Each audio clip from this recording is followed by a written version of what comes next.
டாஸ்மாக் ஊழியர்கள் இரண்டாவது நாளாக போராட்டத்தில் ஈடுபட்டு வருகிறார்கள். திருநெல்வேலி, தென்காசி மாவட்டங்களில் இரண்டாவது நாளாக தொடர்ந்து ஊழியர்கள் போராட்டத்தில் ஈடுபட்டுள்ளனர். விவரங்களை தர இருக்கிறார் செய்தியாளர் ராஜா. வணக்கம் ராஜா, விவரங்களை வழங்கலாம்.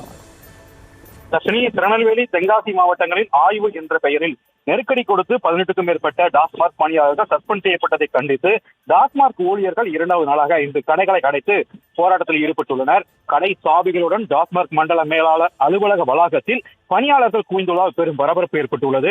சஸ்பெண்ட் செய்யப்பட்ட 18 பேரின் நடவடிக்கையை திரும்ப பெற வலியுறுத்தி போராட்டம் தொடர்ந்து நடைபெற்று வருகிறது.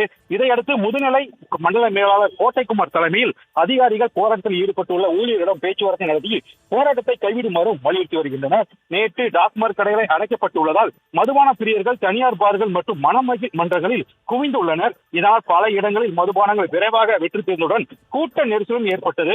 வழக்கமாக 165 விற்பனை செய்யப்படும் குவார்டர் பாட்டில் தட்டுப்பாடு காரணமாக தனியார் பார்களில் ரூபாய் 200 முதல் ரூபாய் 210 வரை கூடுதல் விலைக்கு விற்பனை செய்யப்படுவதாக மது பிரியர்கள் தெரிவித்துள்ளனர். மேலும் இன்று போராட்டம் தொடர்வதால் டாஸ்மாக் கடைகள் திறக்கப்படாமல் இருந்ததால் மதுபானம் கிடைக்காமல் மது பிரியர்கள் வெளி மாவட்டங்களுக்கு செல்லும் நிலையும் ஏற்படும் என கூறப்படுகிறது. இன்று கடை அடைக்கப்பட்டதால் நாளை ஏற்கனவே அரசு விடுமுறை என்பதால் நாளையின் கடை விடுமுறை ஆகும்.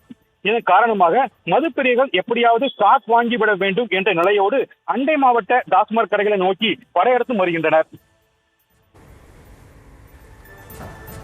விவரங்களுக்கு நன்றி.